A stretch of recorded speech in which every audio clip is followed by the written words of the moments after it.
राजस्थान के अंदर सबसे पहले सत्ता स्थापित करने वाले चौहानों में अजमेर या साकंबरी के चौहान थे, जिन्होंने राजस्थान के अंदर पहला चौहान राज्य स्थापित किया था। और इस चौहान राज्य के अंदर पृथ्वीराज चौहान विग्रह राज्य से प्रतापी शासक हुए हैं। लेकिन इस साकंबरी चौहानों के पश्चात यदि चौहानों की दूसरी प्राचीनतम शाखा देखी जाए तो वो थो नाडोल के चौहान। यानी नाडोल के चौहानों की शाखा है वो शाकंभरी के चौहानों के पश्चात प्रथम शाखा थी, जो शाकंभरी से अलग हुई थी, या यूं कहें शाकंभरी के पश्चात की दूसरी शाखा थी जो शाकंभरी से ही निकली थी। नाडोल के चौहानों की इस शाखा का संस्थापक शाकंभरी नरेश वाघपति राज का पुत्र लक्ष्मण चौहान या लाखा था, जिसने लगभग 960 ईस्वी के लगभग नाडोल के अंदर चौहान राज्य की स्थापना की थी। ये पहले चावड़ा राजपूतों के अधीन थे, लेकिन बाद में चावड़ा राजपूतों को हटाकर स्वतंत्र होकर उन्होंने नाडोल के अंदर नए चौहान राज्य की स्थापना कर ली। इस प्रकार राजस्थान के अंदर चौहानों की ये दूसरी शाखा खड़ी हो गई थी।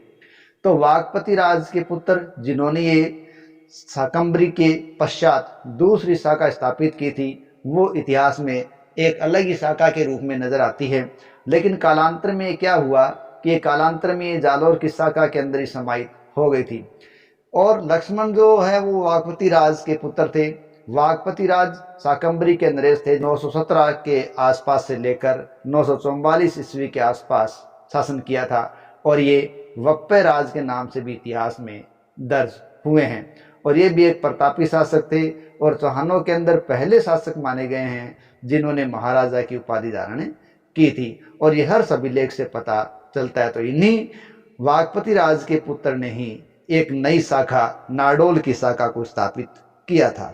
ऐसा भी माना जाता है कि नाडोल के लक्ष्मण चौहान ने ही नाडोल के दुर्ग को बनाया था, और इन्होंने लगभग 983 ईस्वी के आसपास तक सत्ता स्थापित की थी, या यूं कहें शासन संचालित किया था।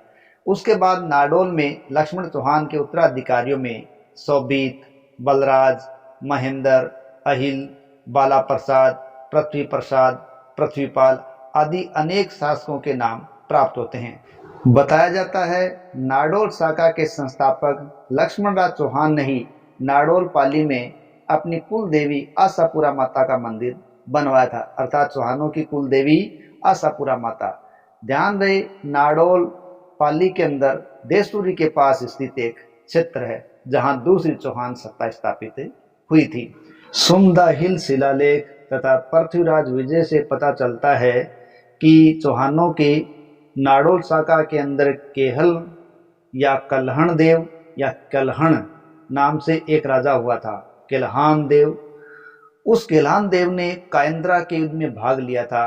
कायंद्रा के युद्ध में को कहीं कहीं कसाहरादा की लड़ाई भी लड़ा गया, और इस लड़ाई में उन्होंने मोहम्मद गोरी की सेना के खिलाफ लड़ाई लड़ी थी, और ये घटना लगभग 1178 ईस्वी के आसपास की बताई जाती है।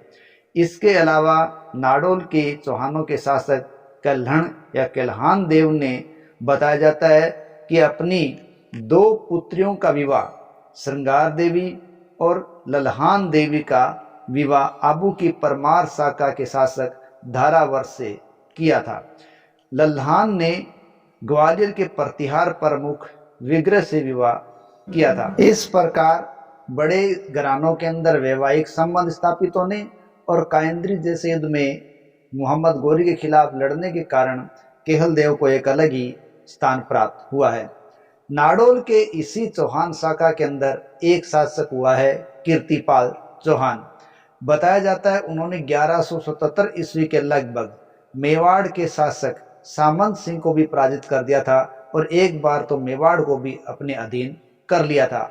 ध्यान रहे, मेवाड़ के शासक गोहिल शासक सामंत सिंह है, वो श्याम सिंह का बड़ा पुत्र था, और उन्होंने पृथ्वीराज चौहान तरते की तरफ से तराइन के दूसरे युद्ध में 1192 ईस्वी में भाग लिया था, और उसी युद्ध में वो सामंत सिंह है वो मारे गए थे।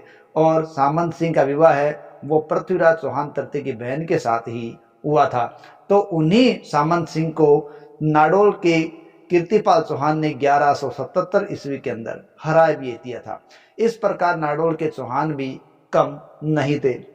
लेकिन नाड़ोल चौहानों के प्रतिभा संपन्न शासक कीर्तिपाल ने 1181 ईस्वी के आसपास जालोर में परमारों को हराया और परमारों को हराकर उनसे जालोर छीन लिया और इस प्रकार वहां का स्वतंत्र शासक कीर्तिपाल बन गया।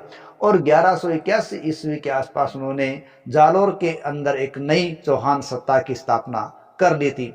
और बाद में 1205 ईस्वी के लगभग ये नाडोल की शाखा है वो चौहान शाखा जालोर की चौहान शाखा के अंदर ही विलीन हो गई। तो आगे देखेंगे जालोर की चौहान शाखा के इतिहास के बारे में।